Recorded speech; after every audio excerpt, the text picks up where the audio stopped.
Hello, I'm Tom Waters, and today I'll be planting some seeds that I received from a seed exchange operated by the species Iris Group of North America, or CIGNA. If you're used to just planting annuals or vegetables or maybe some perennial seeds that you get from your local garden center or from a seed catalog, this procedure will be a little bit different. Most of the seeds that are available from big commercial growers have been selected to germinate very easily. Basically, you just bring the seeds into some warm, moist soil, and in a few weeks most of them will sprout. For more exotic plants, though, the situation is different. If you think about seeds in nature, it would not be a good idea for seeds to sprout too easily. A perennial plant, for example, that would drop its seeds in the fall, if all those seeds germinated immediately, then they probably wouldn't survive the winter. Likewise, you probably don't even want all the seeds to germinate in a single year for the survival of the species. If you think of seeds all coming up in the spring at the same time, then if there's a drought or a flood or a fire, the entire population of that plant would be wiped out at once.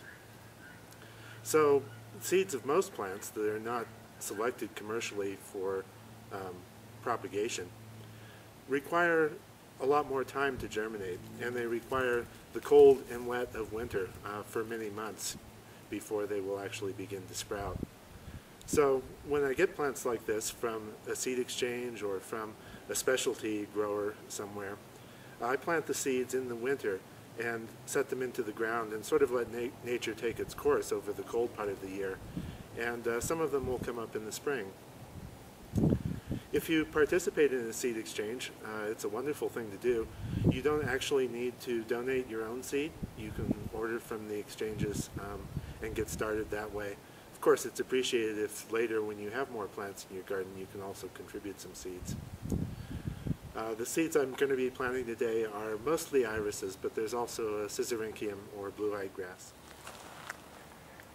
Here we have some of the things we'll be using today.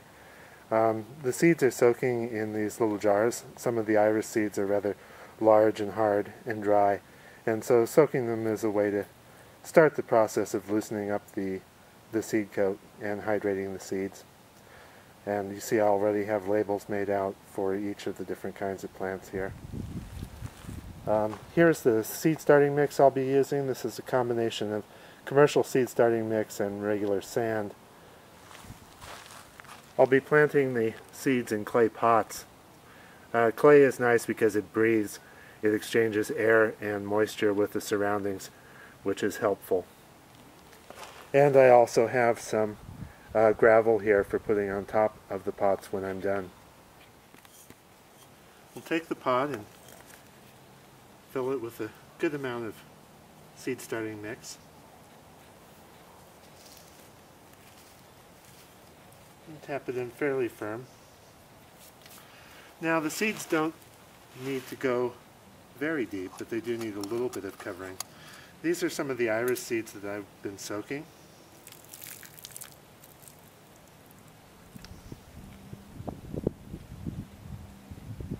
And there's 4 of them here.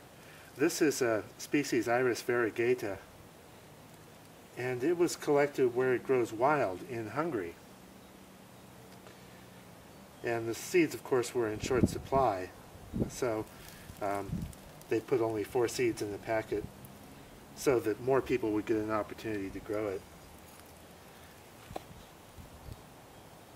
So then I cover them lightly with a little more of the mix, tamp it down to make good contact.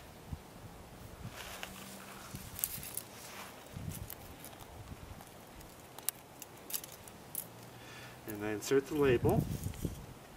I put it all the way down in the pot like that so that it doesn't get broken off or faded.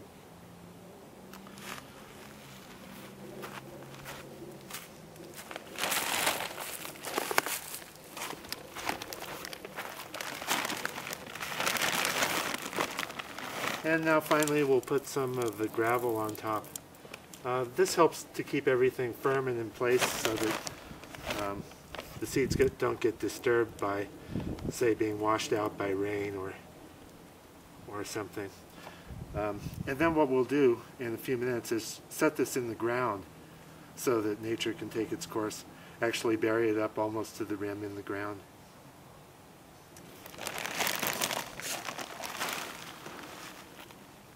I'll do one other here. Seeds that I wasn't soaking.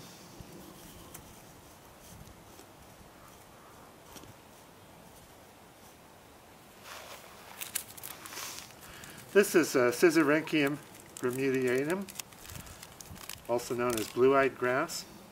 And these were collected by a seed exchange member in Missouri.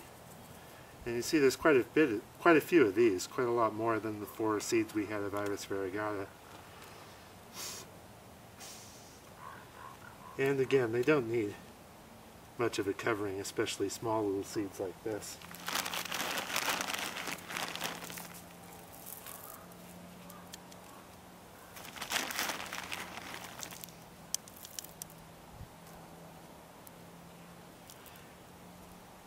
Some of the seeds that you will receive in a seed exchange were collected in the wild in the native habitat of the plant.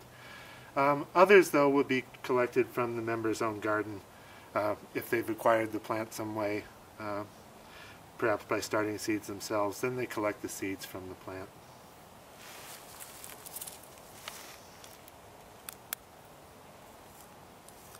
And there we go. So now we're ready to set the pots into the ground. Use a trowel here. And just set them in about ground level.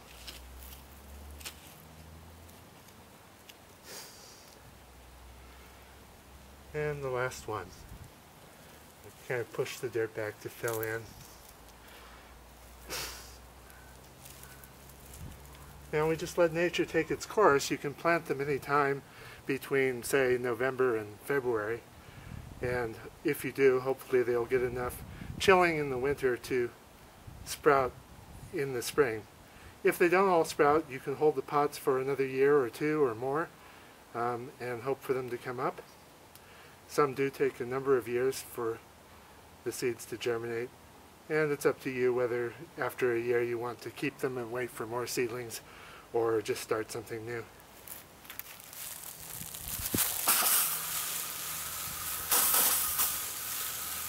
I like to water the seeds in right after I plant them. You can also water once a week during the winter if it's dry. Obviously, if there's rain, snow, and the soil is moist, you don't need to do that.